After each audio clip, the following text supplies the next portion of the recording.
Hi friends, good evening. तो हम लोग आज 8.4 एक्सरसाइज के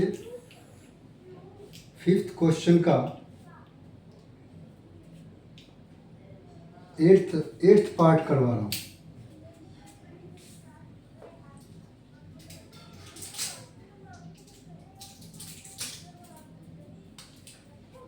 फिफ्थ क्वेश्चन का 8th पार्ट काफ़ी इजी क्वेश्चन है। थोड़ा सा इसमें अपने कैलकुलेशन पर केयर करना पड़ेगा। Sign A plus cos A के इसका होल स्क्वायर और फिर कॉस ए प्लस से के इसका होल स्क्वायर। हमको क्या प्रूव करना है? 7 plus 10 square A plus coat square.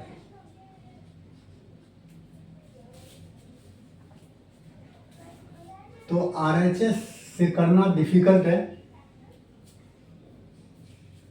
क्योंकि RHS में हर एक टर्म को एक्सपेंड करना पड़ेगा और फिर इतना लाना कुछ ज़्यादा डिफिकल्ट है। इसीलिए LHS से स्टार्ट करते हैं। साइन ए प्लस कोसे के इसका होल स्क्वायर प्लस कोस ए प्लस से के इसका होल स्क्वायर। अब इसमें अगर हम आइडेंटिटी रखने की कोशिश करें तो वो भी डिफिकल्ट हो जाएगा, क्योंकि फिर कैलकुलेशन और जो है लेंदी हो जाएगा। इसीलिए आइडेंटिटी रखने के बजाय इसमें हम फॉर्मूला यूज करते हैं। कौन सा? तो जैसा कि देख रहे हैं कि sine A plus cosec A का होल स्क्वायर है, तो ए प्लस बी का होल स्क्वायर का फॉर्मूला इसमें रख दीजिए और इसमें भी सेम रख दीजिए। ये क्या होगा? एक्सपेंड होगा। और उसके बाद क्या करना है, जब स्क्वायरिंग वाला टर्म हमारा आ जाएगा तब आइडेंटिटी रखना है। चलिए, तो ये हो गया क्या? Sine square A plus 2 sine A into cosec A plus cosec square A. इसका एक्सपेंशन ये A plus B whole square, A square plus 2 फिर ए बी फिर बी स्क्वायर। और ठीक इसी तरीके से इसको भी खुले में कर दीजिए। जब होल स्क्वायर कर देंगे तो ब्रैकेट अपने आप हट जाएगा। इसका भी वही करना है। तो इसका क्या होगा? Cos square A plus 2 cos A into sec A plus sec square.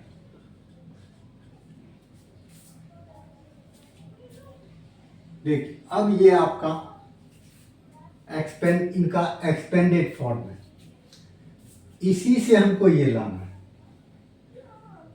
तो सिंपली क्या है, इसमें सब टर्म डिफरेंट है, आप देख रहे हैं।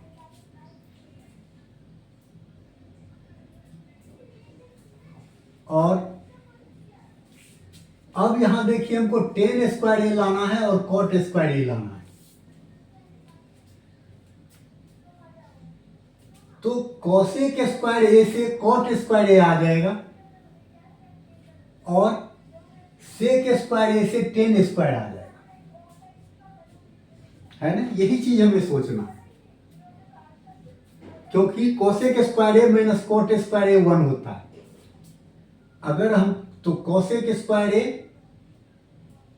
को अगर हम इसका फॉर्मूला रख देंगे, इसका फॉर्मूला होता है 1 प्लस कॉट स्क्वायर ए। गौर कीजिए, साइन स्क्वायर ए इसको एज इट इज लिखिए 2 sine A into cosec A plus cosec square A होता है 1 प्लस कोट स्क्वायर ए। ये रख दिया। इसी तरीके से सेक स्क्वायर ए क्या होता है? 1 प्लस 10 स्क्वायर। बाकी को एज इट इज लिख दीजिए।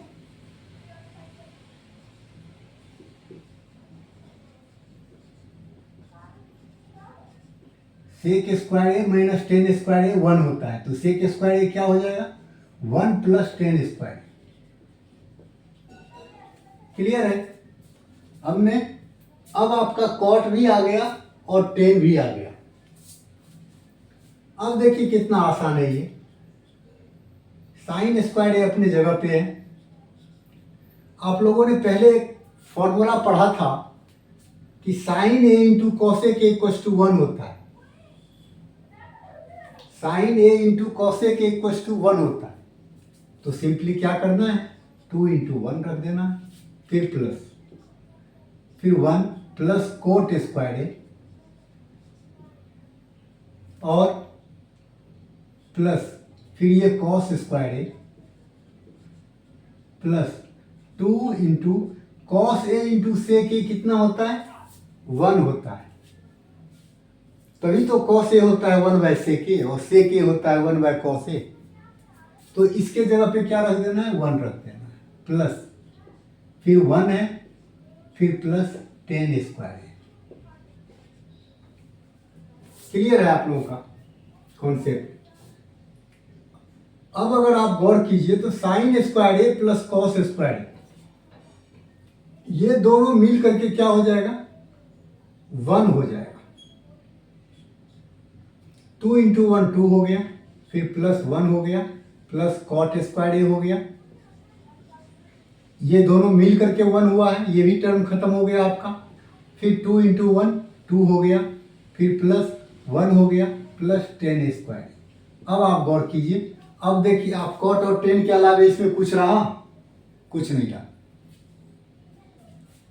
अब इसको अगर नंबर को आप प्लस करेंगे तो ये हो जाएगा 7, 1 2 1 2 1, दैट इज 7।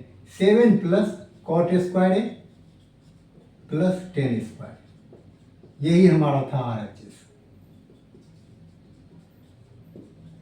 प्रूव हो गया।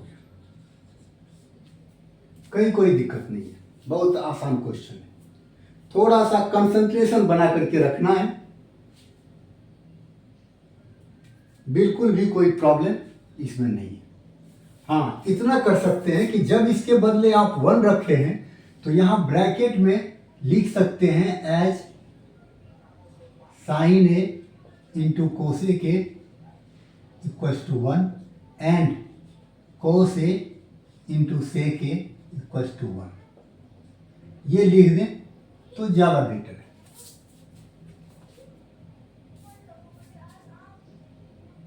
बस ये डन हो गया आपका। Thanks to all of you.